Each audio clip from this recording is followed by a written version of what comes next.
पर 2 जने फिर कोई होर आ जाएंगे इधर आ जाओ। हाँ ਬਿਜਲੀ ਦੀਆਂ ਦਰਾਂ ਵਧਾਈਆਂ ਹੈਗੀਆਂ ਪੰਜਾਬ ਸਰਕਾਰ ਵੱਲੋਂ। हाँ जी, बहुत वड्डा जिहड़ा धोखा है मैं समझदा कि आम आदमी पार्टी ने और खास करके मुख मंत्री पंजाब ने पंजाब के लोगों नाल कीता। हजे 2 दिन होए है जलंधर वालियां ने फतवा दिता। मैं इस करके कहंदा सी कि किरपा करके इन्हां नूं तुसीं इन्हां दे खिलाफ वोटां पाओ तां जो इन्हां नूं थोड़ा मोटा अकल ठिकाने रवे। अज तुसीं देखिया होना कि 0 तो 100 तक इन्हां ने मेरा ख्याल 75 पैसे 70 पैसे पर यूनिट ਵਧਾਇਆ। 101 ਤੋਂ ਲੈ ਕੇ 200 ਤੱਕ 80 ਪੈਸੇ ਵਧਾਇਆ ਤੇ ਜਿਹੜੇ 300 ਤੋਂ ਉੱਪਰ ਵਾਲੇ ਉਹਨਾਂ ਨੂੰ 45 ਪੈਸੇ ਵਧਾਇਆ ਹੈ।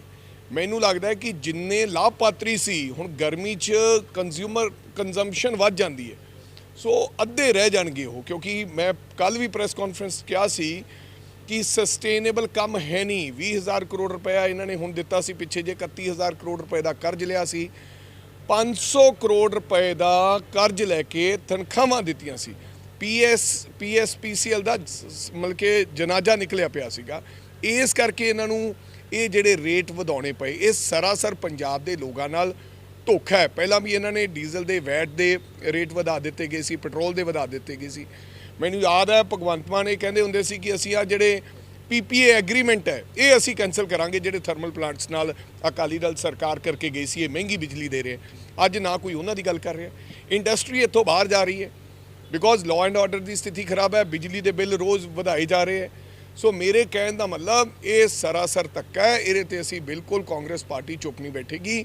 ਪੰਜਾਬ ਤੇ ਲੋਕਾਂ ਤੇ ਵਾਧੂ ਬੋਝ ਪਾਇਆ ਗਿਆ ਕਿਉਂਕਿ ਬਿਜਲੀ ਇਹ ਦੇ ਹੀ ਨਹੀਂ ਸਕਦੇ। ਅਸੀਂ ਵਾਰ-ਵਾਰ ਵਿਧਾਨ ਸਭਾ 'ਚ ਵੀ ਕਿਹਾ ਸੀ ਵੀ ਕਿੱਦਾਂ ਤੁਸੀਂ ਬਿਜਲੀ ਦਿਓਗੇ ਕਿਵੇਂ। ਸੋ ਜਿਵੇਂ ਦਿੱਲੀ ਦੇ ਅੰਦਰ ਬਿਜਲੀ ਜਿਹੜੀ ਮੁਫਤ ਬਿਜਲੀ ਸੀ ਜਾਂ ਜਿਹਦੇ ਤੇ ਸਬਸਿਡੀ ਦਿੰਦੇ ਸੀ ਉਹ ਖਤਮ ਹੋ ਗਿਆ ਕੰਮ। ਇੱਥੇ ਵੀ ਆਉਣ ਵਾਲੇ ਦਿਨਾਂ 'ਚ ਇਹੀ ਹਾਲਾਤ ਹੋਣੇ ਕਿਉਂਕਿ ਜਿਹੜੀ ਸੂਬੇ ਦੇ ਵਿੱਤੀ ਹਾਲਾਤ ਹਨ ਉਹਨਾਂ ਦਾ ਬਹੁਤ ਮਾੜਾ ਹਾਲ ਹੈ। ਸੀਐਮ ਮਾਨ ਨੇ ਬਿਜਲੀ ਦਰਾਂ ਦਾ ਇੱਕ ਟਵੀਟ ਵੀ ਕੀਤਾ ਕਿ ਉਹਦੇ ਵਿੱਚ ਬੋਲਿਆ ਬਿਜਲੀ ਦੀ ਜਿਹੜੀ ਦਰਾਂ ਹੈ ਉਹਦੇ ਵਿੱਚ ਵਾਧਾ ਕੀਤਾ ਗਿਆ ਪਰ ਸਰਕਾਰ ਖਰਚਾ ਦੇਵੇਗੀ ਆਮ ਲੋਕਾਂ ਨੂੰ ਇਸ ਦਾ ਜਿਹੜਾ ਖਮਿਆਜ਼ਾ ਨਹੀਂ ਖਰਚਾ ਕਿਉਂ ਦੇਗੀ ਫਿਰ ਬਿਜਲੀ ਦਰਾਂ ਦਾ ਵਧਾਉਣ ਦੀ ਲੋੜ ਹੀ ਨਹੀਂ ਤੁਸੀਂ ਵਧਾ ਦਿੰਦੇ ਆਪ ਹੀ ਦੇ ਦਿੰਦੇ ਉਹ ਪੈਸੇ ਤਾਂ। ਸੋ ਚੰਗੀ ਗੱਲ ਹੈ ਜੇ ਫਿਰ ਇਹ ਚਾਹੁੰਦੇ ਫਿਰ ਦੇਣਗੇ ਕਿੱਥੋਂ ਮੈਨੂੰ ਤਾਂ ਇਹ ਨਹੀਂ ਸਮਝ ਆਉਂਦੀ। ਹਜੇ ਤਾਂ ਬਹੁਤ ਸਾਰੀਆਂ ਇਹਨਾਂ ਦੀਆਂ ਗਰੰਟੀਆਂ ਪਈਆਂ। ਮੈਂ ਕਿਹਾ 31,000 ਕਰੋੜ ਰੁਪਏ ਦਾ ਪਹਿਲਾਂ ਕਰਜ਼ਾ ਲੈ ਲਿਆ 35,000 ਕਰੋੜ ਰੁਪਏ ਦੀ ਤਜਵੀਜ਼ ਰੱਖਦੀ। ਆਪ ਹੀ ਸਰਕਾਰ ਭਾਅ ਵਧਾ ਰਹੀ ਹੈ ਆਪ ਹੀ ਕਹਿ ਰਹੀ ਹੈ ਬਿਜਲੀ ਦਰ ਦੇ ਅਸੀਂ ਉਹ ਖਰਚਾ ਲੋਕਾਂ ਤੇ ਵਾਧੂ ਬੋਝ ਨਹੀਂ ਪਏਗਾ ਉਹ ਪੈਸੇ ਅਸੀਂ ਦੇਵਾਂਗੇ। ਕਿੱਥੋਂ ਲਿਆਉਣਗੇ ਪੈਸਾ ਉਹ। ਅਲਟੀਮੇਟਲੀ ਭਗਵੰਤ ਮਾਨ ਸਾਹਿਬ ਨੇ ਆਪਦੀ ਜੇਬ 'ਚੋਂ ਤਾਂ ਦੇਣੇ ਨਹੀਂ ਉਹ ਪੈਸੇ।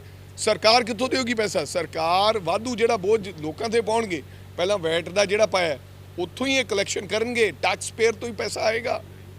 ਪਟਿਆਲਾ ਦੇ ਵਿੱਚ ਕੱਲ ਰਾਤ ਜਿਹੜੀ ਘਟਨਾ ਵਾਪਰੀ ਹੈਗੀ ਇੱਕ ਮਹਿਲਾ ਦੀ ਉੱਥੇ ਗੋਲੀ ਮਾਰ ਕੇ ਹੱਤਿਆ ਕਰ ਦਿੱਤੀ ਗਈ ਹੈ ਉਹਦਾ ਆਰੋਪ ਵੀ ਇਹ ਸੀਗਾ ਕਿ ਉੱਥੇ ਨਸ਼ੇ ਦਾ ਸੇਵਨ ਕਰਦਾ। ਸੋ ਦੇਖੋ ਜੀ ਮੈਨੂੰ ਉਸ ਕਹਾਣੀ ਬਾਰੇ ਪਤਾ ਨਹੀਂ ਮੈਂ ਸੁਣੀ ਸੁਣਾਈ ਗੱਲ ਹੈ ਇਹ ਮੈਂ ਵੀ ਸੁਣਿਆ ਸੀ ਕਿ ਉੱਥੇ ਨਸ਼ੇ ਦਾ ਸੇਵਨ ਹੋ ਰਿਹਾ ਸੀ ਇਸ ਕਰਕੇ ਹੋਇਆ ਬਟ ਇਹੋ ਜਿਹੀਆਂ ਘਟਨਾਵਾਂ ਕੋਈ ਇੱਕ ਹੋਈ ਹੋਵੇ ਤਾਂ ਬੰਦੇ ਨੂੰ ਦਿਮਾਗ 'ਚ ਰਵੇ। ਰੋਜ਼ਾਨਾ ਇਹੋ ਜਿਹੀਆਂ ਘਟਨਾ ਦਿਨ ਦਿਹਾੜੇ ਗੈਂਗਸਟਰ ਗੋਲੀਆਂ ਚਲਾਉਂਦੇ ਨੇ ਦਿਨ ਦਿਹਾੜੇ ਇਹ ਰੋਜ਼ ਕਤਲੇਆਮ ਹੁੰਦਾ ਹੈ। ਪੰਜਾਬ ਦੇ ਵਿੱਚ ਲਾਅ ਐਂਡ ਆਰਡਰ ਦੀ ਸਥਿਤੀ ਤਾਂ ਬਹੁਤ ਮਾੜੀ ਹੈ।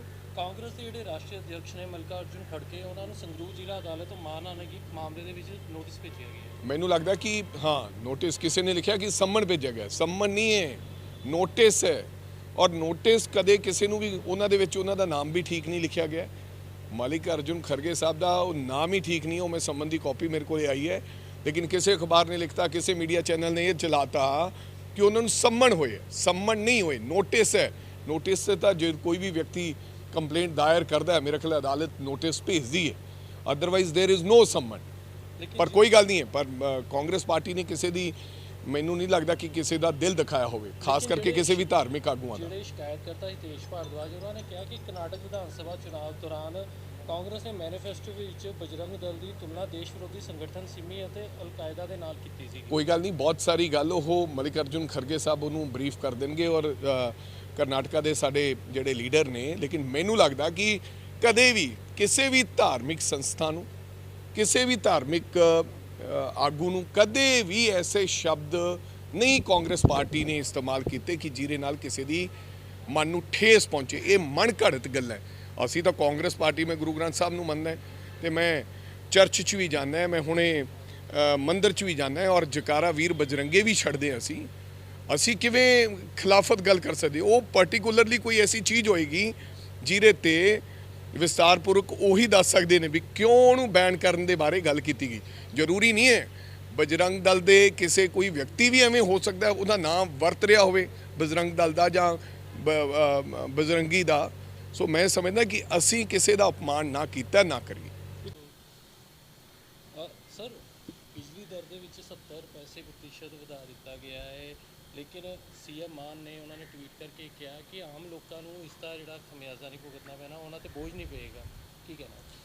ਦੇਖੋ, ਜਦੋਂ ਦਰਾਂ ਦੇ ਅੰਦਰ ਵਾਧਾ ਹੋਇਆ ਹੈ ਤੇ ਭਗਵੰਤ ਮਾਨ ਜੀ ਨੂੰ ਇਹ ਵੀ ਨਾਲ ਦੱਸਣਾ ਚਾਹੀਦਾ ਸੀਗਾ ਕਿ ਇਹ ਬਿੱਲ ਕਿਹਨੂੰ ਲੱਗੇਗਾ, ਕਿਹਦੇ ਯੂਨਿਟ ਵਧੇ ਕਿਹਦੇ ਘਟੇ ਨੇ। ਜਦੋਂ ਬਿਜਲੀ ਦਰਾਂ ਦੇ ਅੰਦਰ ਤੁਸੀਂ ਵਾਧਾ ਕਰ ਦਿੱਤਾ ਹੈ ਤੇ ਤੁਸੀਂ ਆਪਣੀ ਸਰਕਾਰ ਦੇ ਵੇਲੇ ਕਿਹਾ ਸੀਗਾ ਕਿ ਜਦੋਂ 601 ਯੂਨਿਟ ਹੋ ਜਾਏਗਾ ਤੇ ਉਹਨੂੰ ਬਰਾਬਰ ਜਿਹੜੀ ਰਕਮ ਹੈ ਉਹ ਦੇਣੀ ਪਏਗੀ। ਤੇ ਹੁਣ ਤਾਂ ਗਰਮੀਆਂ ਦੇ ਦਿਨ ਨੇ, ਬਿਜਲੀ ਦੀ ਖਪਤ ਬਹੁਤ ਜਿਹੜੀ ਆ ਉਹ ਪੰਜਾਬ ਦੇ ਅੰਦਰ ਇਸ ਮੌਸਮ ਦੇ ਵਿੱਚ ਬਹੁਤ ਜ਼ਿਆਦਾ ਹੁੰਦੀ ਹੈ। ਤਾਂ ਮੇਰੇ ਖਿਆਲ ਦੇ ਅੰਦਰ ਇਲੈਕਸ਼ਨਾਂ ਦੇ ਦੌਰਾਨ ਜਿਹੜਾ ਪ੍ਰਚਾਰ ਕੀਤਾ ਗਿਆ ਸੀਗਾ ਕਿ ਅਸੀਂ ਬਿਜਲੀ ਫ੍ਰੀ ਦੇ ਰਹੇ ਹਾਂ, ਔਰ ਮੈਂ ਦਾਅਵੇ ਨਾਲ ਕਹਿ ਸਕਦਾ ਕਿ ਹਦਾਇਤਾਂ ਸੀ ਸਰਕਾਰ ਦੀਆਂ ਬਹੁਤ ਜ਼ਿਆਦੀਆਂ ਕਿ ਮੀਟਰ ਰੀਡਰਸ ਜਿਹੜੇ ਨੇ ਉਹ ਉਹਨਾਂ ਦੀਆਂ 600 ਯੂਨਿਟ ਤੋਂ ਥੱਲੇ ਰੱਖ ਕੇ ਜਿਹੜੇ ਆ ਉਹ ਬਿੱਲ ਜਿਹੜੇ ਭੇਜਣ। ਪਤਾ ਹੁਣ ਲੱਗੇਗਾ ਸਰਕਾਰ ਦੀ ਕਾਰਗੁਜ਼ਾਰੀ ਤੇ ਲੋਕਾਂ ਨੂੰ ਕਿ ਜਿਨ੍ਹਾਂ ਨੇ ਕਿਹਾ ਸੀਗਾ ਕਿ ਜਿਹੜੀ ਬਿਜਲੀ ਆ ਉਹ ਫ੍ਰੀ ਦਿੱਤੀ ਜਾ ਰਹੀ ਹੈ। ਭਗਵੰਤ ਮਾਨ ਜੀ, ਤੁਸੀਂ ਲੋਕਾਂ ਨੂੰ ਗਮਰਾਹ ਨਾ ਕਰੋ। ਤੁਸੀਂ ਕਰਜ਼ਾ ਚੁੱਕ ਕੇ ਪੰਜਾਬ ਦੇ ਅੰਦਰ ਬਿਜਲੀ ਦੀਆਂ ਅਦਾਇਗੀਆਂ ਕਰ ਰਹੇ ਹੋ। ਪੰਜਾਬ ਦੇ ਪਾਵਰਕਾਮ ਦੇ ਚੇਅਰਮੈਨ ਸਾਹਿਬ ਨੇ ਹੱਥ ਖੜੇ ਕਰ ਦਿੱਤੇ। 25,000 ਕਰੋੜ ਤੋਂ ਵੱਧ ਦੀ ਰਕਮ ਤੁਸੀਂ ਕਰਜ਼ੇ ਦੇ ਰੂਪ ਦੇ ਅੰਦਰ ਲਈ ਹੈ ਅਦਾਇਗੀਆਂ ਦੇ ਵਾਸਤੇ, ਤੇ ਇਹ ਤੁਸੀਂ ਬੋਝ ਪਾ ਕੇ ਆਮ ਤੇ ਮੱਧ ਵਰਗੀ ਪਰਿਵਾਰਾਂ ਨੂੰ ਤੰਗ ਕਰਨ, ਪਰੇਸ਼ਾਨ ਕਰਨ। ਇਹ ਜਿਹੜੀ ਤੁਹਾਡੀ ਗੱਲ ਦੀ ਨੀਤੀ ਹੈ ਇਹ ਬਿਲਕੁਲ ਸਰਾਸਰ ਗਲਤ ਹੈ। ਇਹ ਸਿਰਫ ਤੁਸੀਂ ਸਭ ਤੋਂ ਪਹਿਲਾਂ ਇਲੈਕਸ਼ਨ ਸਟੰਟ ਦੇ ਕਾਰਨ, ਜਲੰਧਰ ਦੇ ਅੰਦਰ ਇਲੈਕਸ਼ਨ ਸੀ, ਇਲੈਕਸ਼ਨ ਤੁਸੀਂ ਧੱਕੇ ਨਾਲ, ਵਜ਼ੀਰਾਂ ਦੀਆਂ ਧਮਕੀਆਂ ਦੇ ਨਾਲ, ਐਮਐਲਏਜ਼ ਦੀਆਂ ਧਮਕੀਆਂ ਦੇ ਨਾਲ, ਲਾਲਚਾਂ ਦੇ ਨਾਲ ਤੁਸੀਂ ਜ਼ਰੂਰ ਜਿੱਤ ਗਏ। ਪਰ ਇਹ ਜਿਹੜਾ ਤੁਸੀਂ ਬਿਜਲੀ ਦਾ ਦੇਰ ਰਾਤਾਂ ਦੇ ਵਿੱਚ ਵਾਧਾ ਕਰਕੇ ਜਿਹੜਾ ਤੁਸੀਂ ਲੋਕਾਂ ਦੇ ਉੱਤੇ ਬੋਝ ਪਾਇਆ, ਇਹਦਾ ਖਮਿਆਜ਼ਾ ਤੁਹਾਡੀ ਸਰਕਾਰ ਨੂੰ ਵੀ ਭੁਗਤਣਾ ਪਵੇਗਾ। ਪਰਸੋਂ ਕੈਬਨਿਟ ਦੀ ਮੀਟਿੰਗ ਹੋਣ ਜਾ ਰਹੀ ਹੈ ਜਲੰਧਰ, ਤੇ ਭਗਵੰਤ ਮਾਨ ਨੇ ਕਿਹਾ ਹੈ ਕਿ ਜਲੰਧਰ ਵਾਸੀਆਂ ਨੂੰ ਤੋਹਫਾ ਦਿੱਤਾ ਜਾਏਗਾ। ਕੀ ਲੱਗਦਾ ਕੀ ਤੋਹਫਾ ਹੋਵੇਗਾ? ਦੇਖੋ, ਜੇ ਤੋਹਫਾ ਦੇਣਾ ਤਾਂ ਉਹਨੇ ਕੋਈ ਸਾਡੇ ਤੇ ਸਾਨ ਥੋੜੀ ਕਰਨਾ ਹੈ। ਉਹਨੂੰ ਲੋਕਾਂ ਨੇ ਮੁੱਖ ਮੰਤਰੀ ਬਣਾਇਆ ਹੈ, 92 ਵਿਧਾਇਕਾਂ ਦਾ ਮੈਂਡੇਟ ਦਿੱਤਾ, ਔਰ ਜਲੰਧਰ ਦੇ ਲੋਕਾਂ ਨੇ ਆਮ ਆਦਮੀ ਪਾਰਟੀ ਦਾ ਮੈਂਬਰ ਪਾਰਲੀਮੈਂਟ ਬਣਾਇਆ। ਉਹ ਕੋਈ ਲੋਕਾਂ ਤੇ ਸਾਨ ਨਹੀਂ ਕਰੇਗਾ। ਉਹ ਆਪਣੀ ਨੈਤਿਕਤਾ ਨੂੰ ਸਮਝਦਿਆਂ ਜਿਹੜੀ ਉਹਦੀ ਜ਼ਿੰਮੇਵਾਰੀ ਆ ਉਹਨੂੰ ਨਿਭਾਵੇ। 1.5 ਸਾਲ ਦੇ ਅੰਦਰ ਤਾਂ ਕੁਝ ਨਹੀਂ ਮਿਲਿਆ, ਤੇ ਅਗਰ ਭਗਵੰਤ ਮਾਨ ਜੀ ਕੁਝ ਦੇਣਾ ਚਾਹੁੰਦੇ ਨੇ ਤਾਂ ਚੰਗੀ ਗੱਲ ਹੈ। ਜਦੋਂ ਦੇਣਗੇ ਫਿਰ ਦੇਖਾਂਗੇ। ਉੱਦਾਂ ਤਾਂ ਵੈਸੇ ਸਾਡੀ ਸਰਕਾਰ ਦੇ ਵੇਲੇ ਸਾਰੇ ਪੈਸੇ ਦਿੱਤੇ ਭਗਵੰਤ ਮਾਨ ਵਾਪਸ ਲੈ ਜਾਂਦਾ ਹੁੰਦਾ ਤੇ ਮੁੜ ਕੇ ਫਿਰ ਡੇਰਾ ਬੱਲਾ ਕੇ 25 ਕਰੋੜ ਉਹੀ ਦੇ ਦਿੰਦਾ। ਕਿਤੇ ਇਦਾਂ ਨਾ ਹੋਵੇ ਵੀ ਪਹਿਲਾਂ ਦੇ ਜਾਵੇ ਤੇ ਅਗਲੀ ਵਾਰ ਫਿਰ ਇਲੈਕਸ਼ਨ ਤੋਂ ਪਹਿਲਾਂ ਜਿਹੜਾ ਆ ਉਹ ਸਾਰੇ ਵਾਪਸ ਲੈ ਜਾਵੇ, ਕਿਉਂਕਿ ਭਗਵੰਤ ਮਾਨ ਤੇ ਬਹੁਤਾ ਇਤਬਾਰ ਨਹੀਂ ਕੀਤਾ ਜਾਂਦਾ। ਝੂਠ ਬਹੁਤ ਬੋਲਦਾ। ਇੱਕ ਮੁੱਖ ਮੰਤਰੀ ਨੂੰ ਝੂਠ ਨਹੀਂ ਬੋਲਣਾ ਚਾਹੀਦਾ। कांग्रेस के राष्ट्रीय अध्यक्ष मल्लिकार्जुन खड़गे को संगरूर जिला अदालत ने मानहानि मामले में समन भेजा है, क्या कहना है इस? ਦੇਖੋ, ਅਦਾਲਤ ਦਾ ਕੰਮ ਜਿਹੜਾ ਹੈ ਉਹ ਅਦਾਲਤਾਂ ਕਰਦੀਆਂ ਰਹਿੰਦੀਆਂ ਨੇ, ਪਰ ਅਜਿਹੇ ਮੌਕੇ ਦੇ ਉੱਪਰ ਕਿ ਕਰਨਾਟਕਾ ਦੇ ਅੰਦਰ ਸਾਡੀ ਬਹੁਤ ਵੱਡੀ ਜਿੱਤ ਹੋਈ ਹੈ, ਔਰ ਸਾਡੇ ਨੈਸ਼ਨਲ ਪ੍ਰੈਜ਼ੀਡੈਂਟ ਮੱਲਿਕਾਰਜੁਨ ਖੜਗੇ ਜਿਹੜੇ ਨੇ ਮਾਨਯੋਗ, ਉਹ ਕਰਨਾਟਕਾ ਤੋਂ ਹੀ ਆਉਂਦੇ ਨੇ, ਔਰ ਸਰਕਾਰ ਨੂੰ ਬਹੁਤ ਮੂੰਹ ਤੋੜਵਾਂ ਜਵਾਬ ਜਿਹੜਾ ਉਹ ਕਾਂਗਰਸ ਪਾਰਟੀ ਦੇ ਵਰਕਰਾਂ ਨੇ, ਲੋਕਾਂ ਨੇ, ਔਰ ਸਮੁੱਚੀ ਲੀਡਰਸ਼ਿਪ ਦੀ ਇਕਜੁੱਟਤਾ ਨੇ ਕਰਨਾਟਕ ਦੇ ਅੰਦਰ ਦਿੱਤਾ ਹੈ। ਮੇਰੇ ਖਿਆਲ ਦੇ ਅੰਦਰ ਅਜਿਹੇ ਦਬਾਅ ਬਣਾ ਕੇ, ਅਜਿਹੇ ਸੰਮਨ ਭੇਜ ਕੇ ਕਾਂਗਰਸ ਪ੍ਰਧਾਨ ਨੂੰ ਡਰਾਇਆ ਧਮਕਾਇਆ ਨਹੀਂ ਜਾ ਸਕਦਾ। ਉਹ ਕੋਈ ਰਾਜਨੀਤੀ ਦੇ ਅੰਦਰ ਕੋਈ ਨਵੇਂ ਨਹੀਂ ਹੈ। ਉਹਨਾਂ ਦਾ ਜੀਵਨ ਬਹੁਤ ਖੁਸ਼ੀਆਂ ਭਰਿਆ ਜੀਵਨ ਤੇ ਬਹੁਤ ਸੰਘਰਸ਼ ਭਰਿਆ ਜੀਵਨ ਹੈ। कर्नाटका विधानसभा चुनाव के दौरान कांग्रेस ने अपने मैनिफेस्टो में बजरंग दल की तुलना देश विरोधी संगठन सिमी जैसे और अलकायदा के साथ की थी, और कांग्रेस ने कर्नाटक में सत्ता आने पर बजरंग दल पर पाबंदी लगाने की बात कही। ਦੇਖੋ, ਇਹ ਗੱਲ ਮੇਰੇ ਕੋਈ ਧਿਆਨ 'ਚ ਨਹੀਂ ਹੈ। ਅਗਰ ਕੋਈ ਆਏਗੀ ਤਾਂ ਫਿਰ ਮੈਂ ਉਹਦੇ 'ਤੇ ਆਪਣੀ ਗੱਲ ਕਹਿ ਸਕਦਾ। ਅਜਿਹਾ ਮੇਰੇ ਕੋਈ ਧਿਆਨ ਵਿੱਚ ਨਹੀਂ ਹੈ। ਅੱਛਾ, ਇੱਕ ਜਿਹੜੀ ਘਟਨਾ ਘਟੀ ਸੀ ਰਾਤੀ ਪਟਿਆਲਾ ਦੇ ਜੋਗਿੰਦਰ ਸਾਹਿਬ ਗੁਰਦੁਆਰਾ ਸਾਹਿਬ ਵਿਖੇ, ਜਿੱਥੇ ਇੱਕ ਮਹਿਲਾ ਵੱਲੋਂ ਸ਼ਰਾਬ ਦਾ ਸੇਵਨ ਕੀਤਾ ਜਾਂਦਾ ਔਰ ਇੱਕ ਸਿੱਖ ਸ਼ਰਧਾਲੂ ਵੱਲੋਂ ਉਹਨੂੰ ਫਾਇਰ ਕਰਕੇ ਮਾਰ ਦਿੱਤਾ ਜਾਂਦਾ, ਇਹਨੂੰ ਕਿਵੇਂ ਲੱਗਦਾ? ਦੇਖੋ, ਅਜਿਹੀਆਂ ਤਾਂ ਮੰਦਭਾਗੀਆਂ ਘਟਨਾਵਾਂ ਹੁੰਦੀਆਂ ਨੇ। ਜੇ ਗੁਰੂ ਸਾਹਿਬ ਦੇ ਅੰਦਰ, ਗੁਰਦੁਆਰਾ ਸਾਹਿਬਾਨ ਦੇ ਅੰਦਰ ਜਾ ਕੇ ਕੋਈ ਬੇਅਦਬੀਆਂ ਅਜਿਹੀਆਂ ਹੋਣ ਤਾਂ ਮੇਰੇ ਖਿਆਲ ਦੇ ਅੰਦਰ ਕਾਨੂੰਨ ਨੂੰ ਆਪਣੇ ਹੱਥਾਂ 'ਚ ਨਹੀਂ ਲੈਣਾ ਚਾਹੀਦਾ। ਅਗਰ ਕਿਸੇ ਨੇ ਕੋਈ ਗਲਤੀ ਕੀਤੀ ਹੈ ਤਾਂ ਉਹਨਾਂ ਨੂੰ ਕਾਨੂੰਨ ਦੇ ਹਵਾਲੇ ਜਿਹੜਾ ਉਹ ਕਰ ਦੇਣਾ ਚਾਹੀਦਾ ਹੈ, ਕਿਉਂਕਿ ਅਜਿਹੀਆਂ ਘਟਨਾਵਾਂ ਕਿਤੇ ਨਾ ਕਿਤੇ ਜਾਤ ਰੰਗ ਧਰਮ ਨਸਲ ਦੇ ਅੰਦਰ ਕਿਤੇ ਨਾ ਕਿਤੇ ਕੋਈ ਨਫ਼ਰਤ ਦੀ ਗੱਲ ਜਿਹੜੀ ਆ ਉਹ ਕਿਤੇ ਜ਼ਰੂਰ ਸਾਹਮਣੇ ਆਉਂਦੀ ਹੈ। ਇਹ ਭਾਵਨਾਵਾਂ ਜਿਹੜੀਆਂ ਕਿਤੇ ਨਾ ਕਿਤੇ ਕੋਈ ਅਜਿਹਾ ਹਰਟ ਹੋਇਆ ਹੋਵੇਗਾ ਕਿ ਜਿਹੜੇ ਅਜਿਹਾ ਹਾਲਾਤ ਬਣੇ ਨੇ, ਪਰ ਮੈਂ ਚਾਹੁੰਦਾ ਕਿ ਅਜਿਹੇ ਹਾਲਾਤ ਨਹੀਂ ਬਣਨੇ ਚਾਹੀਦੇ। ਇਸੇ ਘਟਨਾ ਦੇ ਉੱਤੇ ਜਿਹੜੇ ਜਥੇਦਾਰ ਹੈਗੇ ਨੇ ਐਸਜੀਪੀਸੀ ਦੇ, ਉਹਨਾਂ ਨੇ ਕਿਹਾ ਵੀ ਜਿਹੜੇ ਸਿੱਖ ਸ਼ਰਧਾਲੂ ਵੱਲੋਂ ਫਾਇਰ ਕੀਤੇ ਗਏ ਹੈਗੇ ਉਹਦਾ ਪੂਰਾ ਖਰਚਾ ਜਿਹੜਾ ਹੈਗਾ ਐਸਜੀਪੀਸੀ ਚੁੱਕੇਗੀ। ਦੇਖੋ, ਇਹ ਤਾਂ ਐਸਜੀਪੀਸੀ ਇਹਦੇ ਉੱਪਰ ਜਵਾਬ ਦੇ ਸਕਦੀ ਹੈ ਕਿ ਅਜਿਹੀਆਂ ਘਟਨਾਵਾਂ ਨੂੰ ਰੋਕਣ ਦੇ ਲਈ ਅਗਰ ਬਾਹਰ ਗੁਰਦੁਆਰਿਆਂ ਦੇ ਅੰਦਰ ਜੇ ਅੱਛੇ ਪ੍ਰਬੰਧ ਜਿਹੜੇ ਆ, ਜਿਸ ਤਰੀਕੇ ਦੇ ਨਾਲ ਵੱਡੇ ਵੱਡੇ ਗੁਰਦੁਆਰਾ ਸਾਹਿਬਾਨ ਦੇ ਅੰਦਰ ਹੁੰਦੇ ਆ, ਤਾਂ ਪ੍ਰਬੰਧਕ ਕਮੇਟੀਆਂ ਨੂੰ ਜਿਹੜੇ ਜਾਂ ਛੋਟੇ ਅਦਾਰੇ ਨੇ ਉਹਨਾਂ ਨੂੰ ਚਾਹੀਦਾ ਕਿ ਉਹਨਾਂ ਦੇ ਅੱਛੇ ਪ੍ਰਬੰਧ ਹੋਣ ਤਾਂ ਕਿ ਅਜਿਹੀ ਘਟਨਾ ਵਾਪਰੇ ਹੀ ਨਾ, ਉਹਦੇ ਉੱਤੇ ਕੰਟਰੋਲ ਕੀਤਾ ਜਾ ਸਕੇ। ਸਰ, ਅੱਜ ਜਿਹੜਾ 70 ਪੈਸੇ ਬਿਜਲੀ 'ਚ ਵਾਧਾ ਕੀਤਾ ਗਿਆ ਹੈ ਤੇ ਭਗਵੰਤ ਮਾਨ ਨੇ ਕਿਹਾ ਹੈ ਕਿ ਜਿਹੜਾ ਇਸ ਦਾ ਬੋਝ ਆਮ ਲੋਕਾਂ 'ਤੇ ਨਹੀਂ ਪਏਗਾ। 600 ਯੂਨਿਟ ਵਾਲੀ ਯੋਜਨਾ ਜਿਹੜੀ ਹੈ ਉਹ ਮੀਟਰ 'ਤੇ ਅਸਰ ਨਹੀਂ ਪਵੇਗਾ। ਦੇਖੋ, ਇਹ ਪਿਓਰਲੀ ਨਾ ਗਿਮਿਕ ਆ। ਅਨਫੋਰਚੂਨੇਟਲੀ ਇਹ ਠੀਕ ਆ ਵੀ ਅਸੀਂ ਇਹ ਇਲੈਕਸ਼ਨ ਹਾਰੇ ਆ, ਇਹਦੇ 'ਚ ਕੋਈ ਸ਼ੱਕ ਵਾਲੀ ਗੱਲ ਨਹੀਂ, ਕਿਉਂਕਿ ਲੋਕਾਂ ਦੇ ਮੈਂਡੇਟ ਨੂੰ ਸਵੀਕਾਰ ਕਰਦੇ ਆ। ਪਰ ਇਹ ਆਉਣ ਵਾਲਾ ਸਮਾਂ ਜਿਹੜਾ ਆ, ਕਿਉਂਕਿ ਅਸੀਂ ਆਉਣ ਵਾਲੇ ਸਮੇਂ ਨੂੰ ਭਾਂਪਦੇ ਨਹੀਂ ਹੈਗੇ, ਕਿਉਂਕਿ ਮੇਰੇ ਖਿਆਲ 2 ਦਿਨ ਹੋਏ ਇਲੈਕਸ਼ਨ ਨੂੰ ਤੇ 2 ਦਿਨਾਂ ਦੇ ਵਿੱਚ ਇਹ ਗਿਫਟ ਦਿੱਤਾ ਹੈਗਾ ਬੇਸਿਕਲੀ ਪੰਜਾਬ ਦੇ ਲੋਕਾਂ ਨੂੰ। ਔਰ ਖਾਸ ਕਰਕੇ ਜਿਹੜਾ ਦੇਖੋ, ਇੰਡਸਟਰੀ ਤੋਂ ਬਿਨਾ ਜਿਹੜਾ ਪੰਜਾਬ ਦਾ ਕੰਮ ਚੱਲ ਨਹੀਂ ਸਕਦਾ, ਲੇਕਿਨ ਇੰਡਸਟਰੀ ਦੀ ਇੰਨੇ ਨਾਲ ਹੀ ਮੈਨੂੰ ਲੱਗਦਾ ਵੀ ਬਿਲਕੁਲ ਉਹਨਾਂ ਦੀ ਜਿਹੜੀ ਬਹੁਤ ਜ਼ਿਆਦਾ ਉਹਨਾਂ ਤੇ ਬੋਝ ਪਊਗਾ। ਇੰਡਸਟਰੀ ਦੀ ਤੁਸੀਂ ਗੱਲ ਕੀਤੀ ਹੈ, ਜਿਸ ਤਰ੍ਹਾਂ ਉਹਨਾਂ ਨੇ ਕਿ ਆਮ ਲੋਕਾਂ ਦੇ ਬੋਝ ਨੇ, ਇੰਡਸਟਰੀ ਦਾ ਕਿੰਨਾ ਕੁ ਅਸਰ ਦੇਖਣ ਨੂੰ ਮਿਲੇਗਾ? ਨਹੀਂ, ਮੇਰਾ ਖਿਆਲ ਜੇ ਕਿਉਂਕਿ 70 ਪੈਸੇ ਵਧਾਤਾ ਹੈਗਾ, 70 ਪੈਸੇ ਵਧਾ ਕੇ ਤੁਸੀਂ ਦੇਖ ਲਓ ਜਿਹੜੇ ਲੱਖ ਲੱਖ ਯੂਨਿਟ ਵਾਲੇ ਹੈਗੇ ਆ ਤੇ ਉਹਨਾਂ ਤੇ ਕਿੰਨੇ ਪੈਸਿਆਂ ਦਾ ਜਿਹੜਾ ਬੋਝ ਵਧੂਗਾ।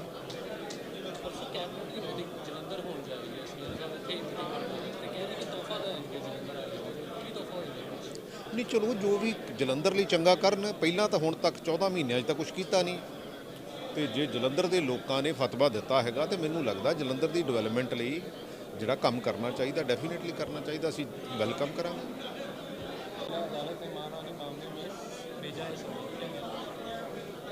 मैं इसके बारे में अवेयर नहीं हूँ। अगर भेजा है तो मेरा ख्याल है कि ठीक है, क्योंकि दुनिया भर में समन होते हैं, इस समन को भी देख लिया जाएगा। कर्नाटक विधानसभा चुनाव के दौरान कांग्रेस ने अपने मैनिफेस्टो में बजरंग दल की तुलना देश विरोधी संगठन जैसे सीमी और कायदा के साथ की है। इस पर देखो, कांग्रेस जो है वो भाईचारे की, आपसी भाईचारा बढ़ाने की बात करती है। बीजेपी जो है वो इस समाज को डिवाइड करने की बात करती है। तो मेरा ख्याल है कि हमें कंट्री में ऐसा माहौल नहीं बनाना चाहिए जैसा बीजेपी बना रही है। लेकिन कर्नाटका के लोगों ने दिखा दिया कि हम जो भाईचारे की जो राजनीति है वो अच्छी तरह से आगे बढ़ाएं। लेकिन कांग्रेस ने कर्नाटका में सत्ता में आने के बाद बजरंग दल पर पाबंदी लगाने की बात की। देखो, वो तो चलो आने वाले समय की बात है। मेरा ख्याल है कि आने वाले समय में जैसा भी होगा देखा जाएगा। बट राजनीति जो है वो लोगों को डिवाइड करने की नहीं होनी चाहिए, राजनीति लोगों को इकट्ठा करने की। शिकायतकर्ता ने कहा है कि विरोध में हिंदू सुरक्षा परिषद और बजरंग दल के संस्थापक देश पाटवार के संतूर रोड में महिला की लड़की को 100 करोड़ रुपये का मानहानि का मुकदमा दायर किया, किसी को नहीं। चलो, ये ऐसी बातें होती रहती हैं, मेरा ख्याल है कि इसको सॉर्ट आउट कर लेंगे।